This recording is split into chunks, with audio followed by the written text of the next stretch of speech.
In 1897, one woman ruled over 400 million people across 11 million square miles of the Earth's surface. She had not left Britain in decades.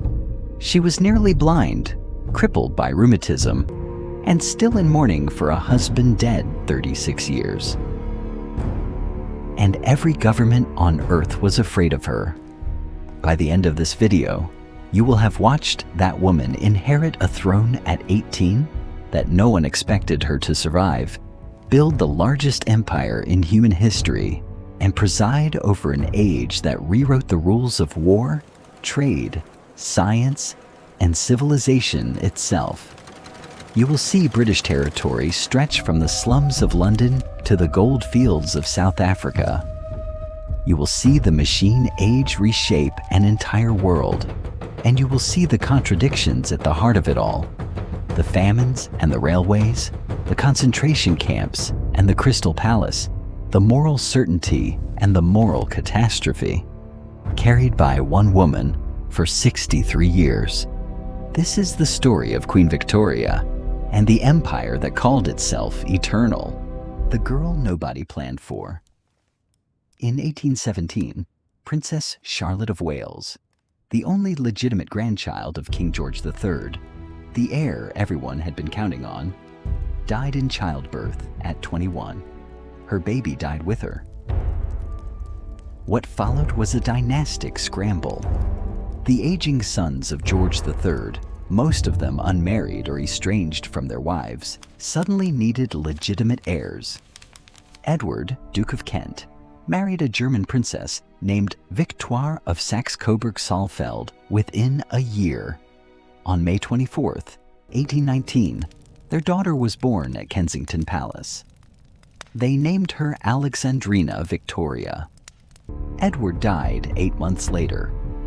The throne of the British Empire now rested on an infant girl in a drafty London palace, with no father, no allies, and a mother who had very specific plans for her, the Kensington system.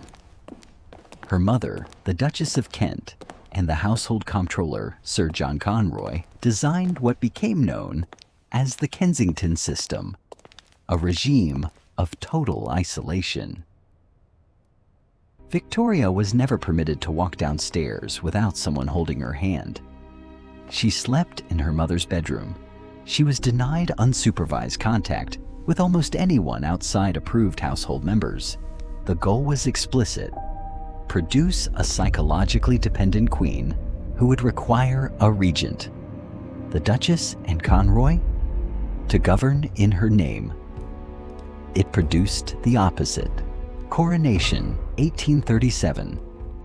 On June 20th, 1837, William IV died at Windsor. Victoria was 18. Within hours of learning she was queen, she summoned her first Privy Council meeting and held it without her mother in the room. Those present later reported she had not faltered once. Her coronation at Westminster Abbey followed in June 1838. The ceremony was famously chaotic. The Archbishop forced the coronation ring onto the wrong finger, leaving it painfully stuck for an hour. The elderly Lord Rolle literally fell down the stairs while paying homage. Victoria endured it without visible distress. She was ready. The question was what exactly she was ready for: Lord Melbourne and the bedchamber crisis.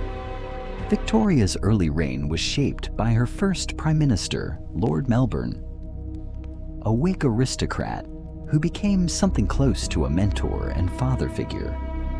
He tutored her in statecraft and helped her navigate a court full of men who assumed she could be managed. The limits of that assumption became clear in 1839. Melbourne's government fell, and incoming Prime Minister Robert Peel requested that Victoria replace her Whig ladies-in-waiting with Tory ones, standard constitutional practice. Victoria refused outright. Peel declined to take office.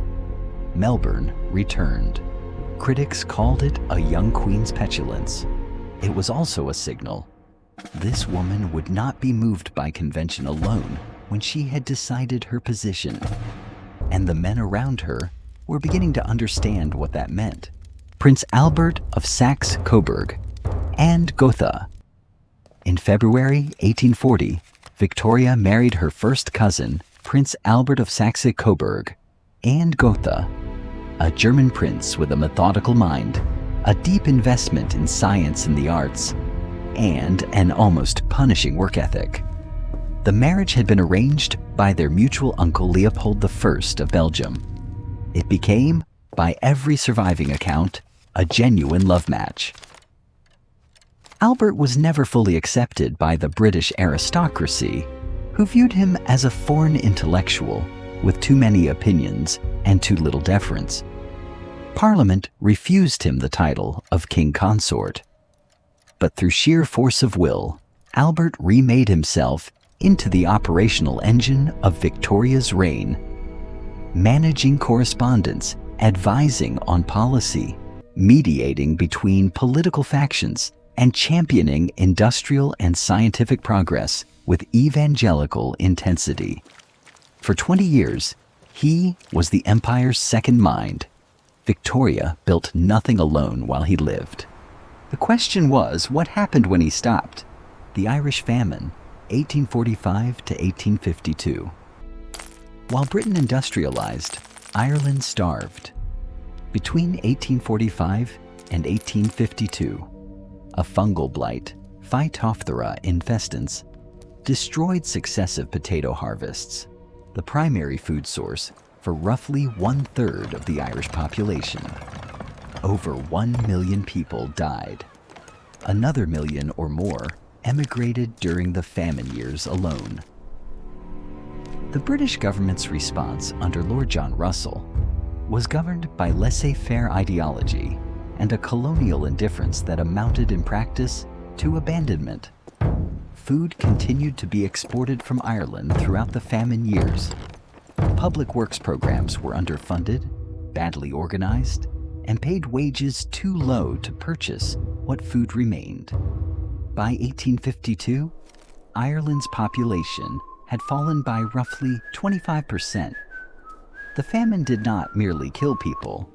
It converted Irish resentment of British rule from a political grievance into something far more durable, and far more dangerous: the repeal of the Corn Laws, 1846.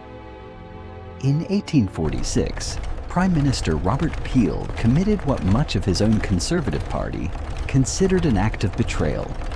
He repealed the Corn Laws. These import tariffs had protected British grain producers since 1815, keeping bread prices artificially high, effectively taxing the poorest factory workers to subsidize wealthy landowners. The Irish famine had made the moral argument for repeal impossible to ignore. Repeal opened Britain to free trade. Cheaper food imports followed. Manufacturing exports surged. The British economy accelerated into a sustained boom. Peel was abandoned by the protectionist wing of his own party and resigned within weeks. But the question of who bore the cost of Britain's prosperity, and who never would, had not been answered. It was just beginning. The Great Exhibition, 1851. In the summer of 1851, Prince Albert's grandest project opened in Hyde Park. The Great Exhibition of the works of industry of all nations was housed in a vast structure of iron and plate glass, the Crystal Palace, covering 19 acres of parkland. Over 6 million visitors passed through its doors across 140 days, viewing more than 100,000 exhibits. Steam engines, mechanical looms, telegraphs, surgical instruments, raw materials from every corner of the empire, and innovations from 32 nations. Albert's message was unmistakable. Britain was the workshop of the world, and the empire was the engine of human progress. The exhibition generated a surplus of £186,000, which funded the construction of the Victoria and Albert Museum, the Natural History Museum, and the Science Museum in South Kensington. For one season, London was not merely the largest city on Earth, it was the center of the industrialized world, and it knew it. The Crimean War, 1853 to 1856. In 1853, Britain entered its first major European war since Waterloo. The Crimean conflict pitted Britain, France, and the Ottoman Empire against Russia over influence in the crumbling Ottoman territories around the Black Sea. The British Army arrived in Crimea dangerously unprepared for a sustained conventional campaign. Supply chains collapsed in the brutal winter. Soldiers died from cholera, dysentery, and frostbite in numbers that dwarfed combat casualties. The Battle of Balaclava in October 1854 produced the Charge of the Light Brigade, 673 British cavalry ordered into a valley of Russian artillery due to a catastrophically miscommunicated order from Lord Raglan. Roughly 250 were killed or wounded in under 20 minutes. The army that limped home began reluctantly to modernize. Florence Nightingale and the Scutari Hospital. The Crimean disaster also produced Florence Nightingale. She arrived at the British Military Hospital at Scutari, near Constantinople, in November 1854, with a team of 38 nurses to find conditions that were systematically killing more soldiers than Russian weapons. Wards were flooded with sewage. Medical supplies were locked in bureaucratic limbo. Patients lay on bare floors without blankets. Nightingale reorganized sanitation, supply procurement, and nursing protocols. She pioneered the use of polar area diagrams, an early form of data visualization, to demonstrate that preventable disease was the primary killer, not enemy fire. Death rates at Scutari fell dramatically. She returned to Britain a national figure and spent the rest of her long life using data to reshape public health policy, hospital design, and army medical standards. She had turned a catastrophe into a methodology. The Indian Rebellion of 1857. In May 1857, Indian soldiers, sepoys, serving the British East India Company's Bengal Army, rose in revolt at Meerut, northeast of Delhi. The immediate trigger was a new Enfield rifle cartridge rumored to be greased with beef tallow and pork fat, an offense to both Hindu and Muslim soldiers required to bite the cartridge to load the weapon. The real causes were far older, decades of land annexation under the doctrine of lapse, a policy introduced by Governor-General Dalhousie that refused to recognize adopted heirs, allowing the company to seize Indian princely states even when a ruler had a legally designated successor. Dozens of kingdoms disappeared this way. The dispossessed did not forget. The rebellion spread across northern and central India. Delhi was seized. Lucknow was besieged for months. At Kanpur, a British garrison and civilians who surrendered under a guarantee of safe passage were massacred. The British response was merciless across the recaptured territories. The end of the East India Company. The rebellion was suppressed by mid-1858. Parliament passed the Government of India Act, dissolving the British East India Company, which had governed the subcontinent as a private commercial enterprise for over 250 years, and transferring full sovereign authority to the British Crown. A viceroy replaced the company's governor-general in Calcutta. In 1876, at Disraeli's urging, Parliament passed the Royal Titles Act. On January 1, 1877, Victoria was proclaimed Empress of India at a grand imperial assemblage in Delhi. She accepted the title with undisguised satisfaction. The empire had changed its nature, from a commercial network into a formal imperial state with territorial sovereignty over hundreds of millions of people. The company had been a business. The Raj was a civilization. Or at least, it told itself so. Albert's death, December 1861. On December 14th, 1861, Prince Albert died at Windsor Castle. He was 42. The most probable cause was typhoid fever, likely contracted from the defective drainage system beneath Windsor's lower floors. Victoria's grief was total and did not moderate with time. She wore black for the remaining 40 years of her life. She required Albert's clothes to be laid out each morning as if he had merely stepped out. She withdrew so completely from public ceremonies that Republican sentiment began rising again. Radical M.P. Charles Dilke called openly for abolishing the monarchy in 1871. And into that vacuum, two men would fight for the soul of the empire itself. One who wanted to expand it at any cost, and one who thought it was already going too far. Benjamin Disraeli and the imperial imagination Victoria's return to active public life owed much to Benjamin Disraeli, the conservative leader who became prime minister in 1868 and again in 1874. Disraeli was witty, theatrical, and possessed a gift for flattery that bordered on performance art. He addressed Victoria not as a constitutional monarch to be managed, but as an empress to be celebrated. She responded with rare warmth. In November 1875, Disraeli made the most audacious financial move of the Victorian era. He purchased 176,602 shares in the Suez Canal Company, a controlling interest, for £4 million, borrowed overnight from the Rothschild banking family without prior parliamentary authorization. The Suez Canal, opened in 1869, had cut the sea journey from Britain to India by roughly 4,000 miles. Controlling it meant controlling the arterial route of the entire Eastern Empire.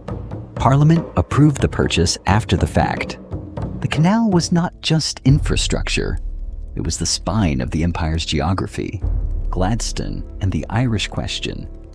William Gladstone, Liberal Prime Minister 4 separate times between 1868 and 1894, was Victoria's least favorite person in British public life.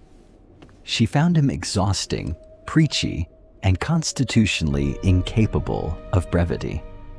He addressed her, she complained, as though she were a public meeting. Gladstone's defining obsession was Irish Home Rule, a Dublin parliament with limited self-governing powers, while defense and foreign policy remained at Westminster. His first Home Rule bill failed in the Commons in 1886, splitting the Liberal Party. His second passed the Commons in 1893, but was crushed in the House of Lords by 419 votes to 41. Gladstone retired in 1894. Ireland entered the 20th century without self-government, and without forgetting why. The Anglo-Zulu War, 1879. In January 1879, a British invasion force crossed into Zululand without adequate reconnaissance, without a credible supply plan, and without meaningful respect for the enemy it was about to face. On January 22nd, at Isandlwana, a Zulu army of roughly 20,000 warriors enveloped and destroyed a British force of approximately 1,700 men. It was the worst defeat inflicted on the British Army in the entire Victorian era. The Zulu kingdom under King Cetshwayo Kampande had built a disciplined military system capable of coordinating tens of thousands of soldiers across broken terrain at speed. The British had underestimated them at every level of command. Within 6 months, London dispatched reinforcements, crushed the Zulu at Ulundi, and captured Cetshwayo. Zululand was annexed, but Isandlwana did not disappear from memory. It was a bill the empire had not expected to receive. and a warning that it could. Egypt, the Sudan, and Gordon of Khartoum. In September 1882, British forces under General Garnet Wolseley defeated the Egyptian Nationalist Army at Tel el-Kebir and occupied Egypt. The stated justification was protecting the Suez Canal. The occupation was declared temporary. It lasted until 1952. In the Sudan, Muhammad Ahmad declared himself the Mahdi in 1881 and launched a revolt that overwhelmed Egyptian forces across the territory. In 1884, the British government sent General Charles Gordon to Khartoum to organize the evacuation of Egyptian garrisons. Gordon chose to defend the city instead. He held it for 10 months. Khartoum fell on January 26, 1885. Gordon was killed on the steps of the Governor General's palace. A British relief expedition arrived 2 days later. 48 hours too late. Victoria sent Gladstone a telegram of furious reproach, transmitted accidentally unciphered. The public read her exact words. The Prime Minister had no adequate reply. The scramble for Africa. In 1880, European powers controlled roughly 10% of the African continent. By 1900, they controlled 90%. The entire transformation took 20 years. The Berlin Conference of 1884–85 formalized the rules. Any European power that could demonstrate effective occupation could claim the territory. Not one African ruler, kingdom, or representative was invited to the table. Britain emerged with the largest share of the partition, more land than any other power, stretching from the Mediterranean to the Cape. The man who most embodied British ambition in Africa was Cecil Rhodes, diamond magnate, Prime Minister of the Cape Colony, and architect of a personal vision so vast it required an entire country named after him. Rhodes wanted a continuous belt of British territory from Cape Town to Cairo, linked by a single railway.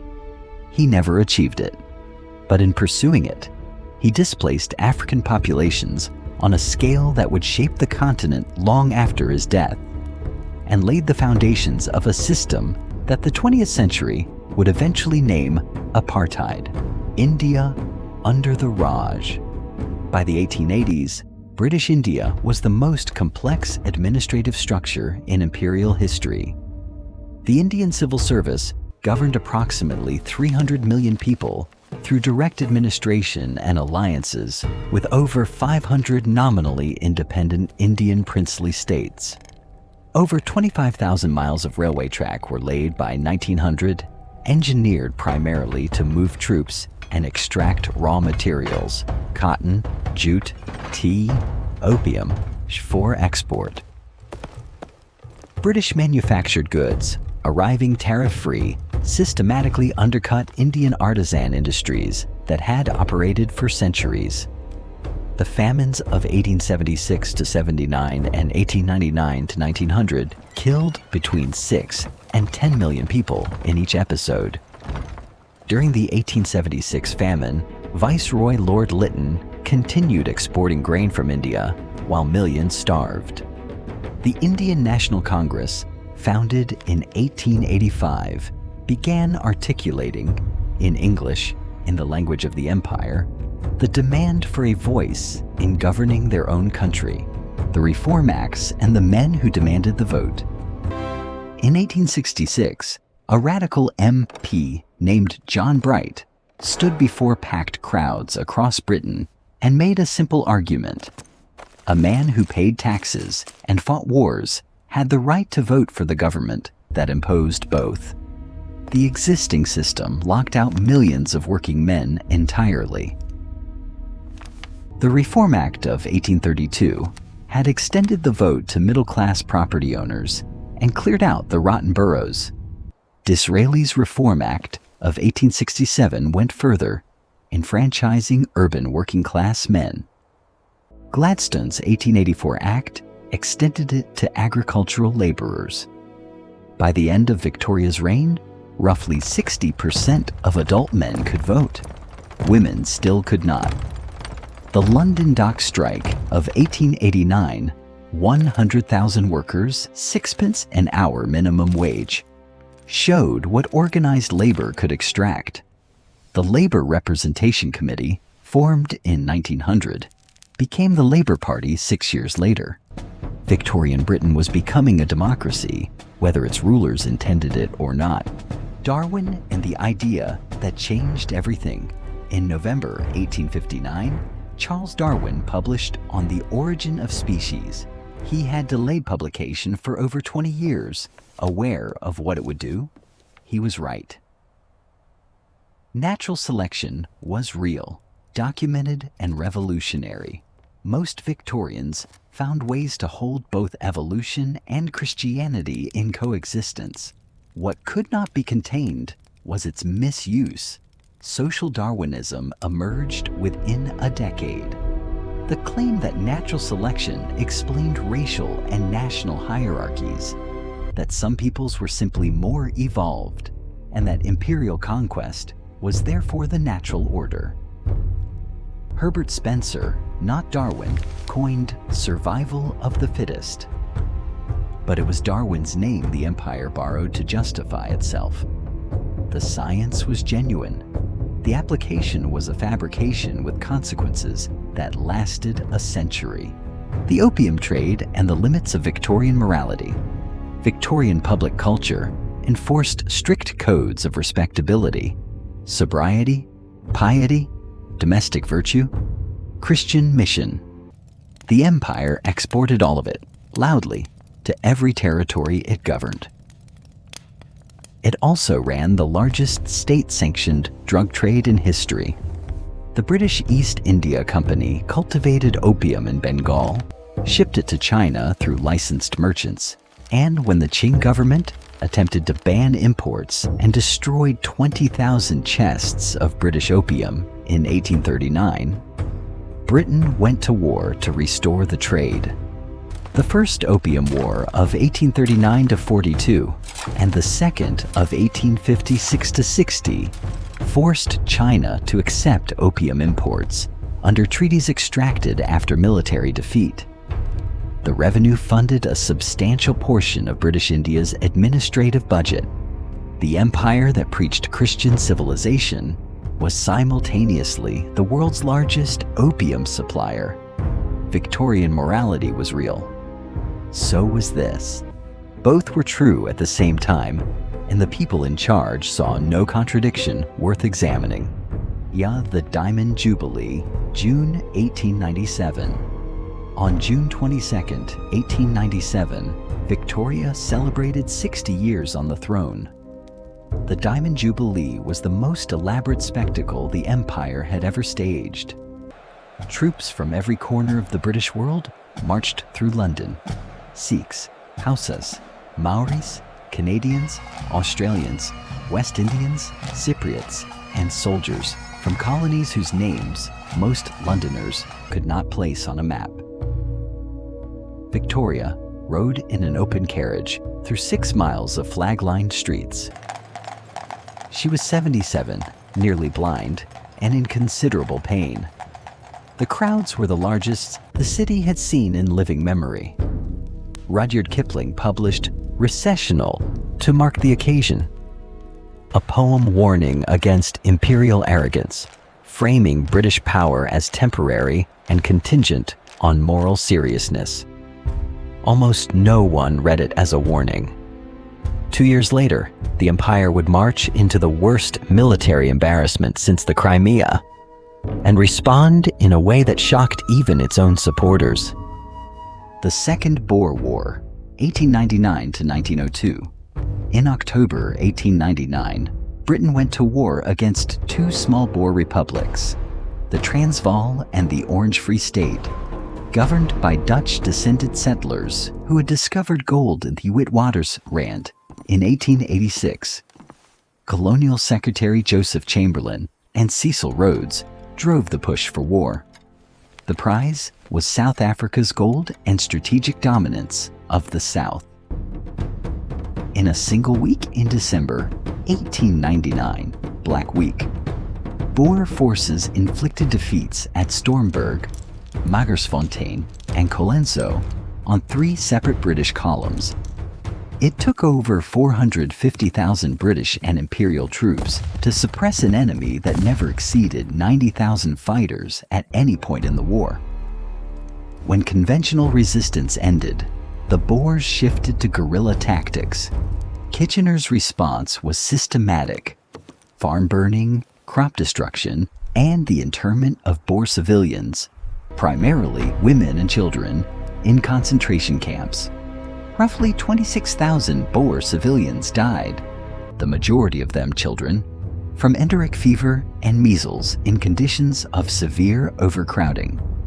Liberal MP Emily Hobhouse publicized the conditions after visiting the camps in 1901. Britain won the war. The moral argument it had forfeited somewhere along the way. Victoria's death, January 1901. On January 22, 1901, Victoria died at Osborne House on the Isle of Wight. She was 81. Her reign had lasted 63 years and 7 months. At her bedside were her son, the new King Edward VII, and her grandson, Kaiser Wilhelm II of Germany, who held her in his arms as she declined. She had left specific instructions for her burial.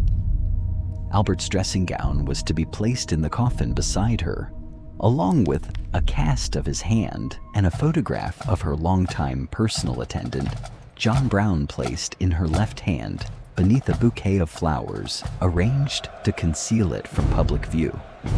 Her coffin was carried on a gun carriage through London. Millions lined the route in silence. The empire she had inhabited stretched across 11 million square miles. The sun that never set was already moving.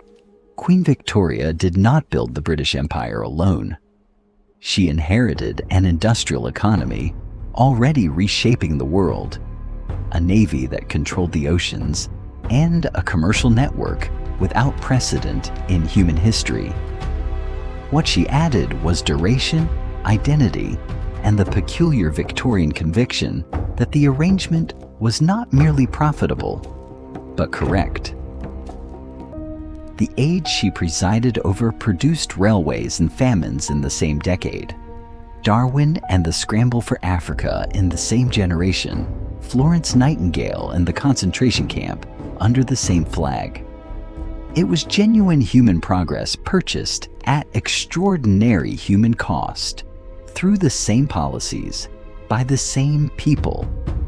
You began this video watching a girl of 18 refuse to let her mother into the room. You end it watching an empire that refused, until it could no longer, to let the world out of its grip. The sun, as the saying went, never set on the British Empire, but empires are not eternal. The Indian National Congress, Victoria dismissed as a nuisance, became the movement that dismantled the Raj within 50 years of her death.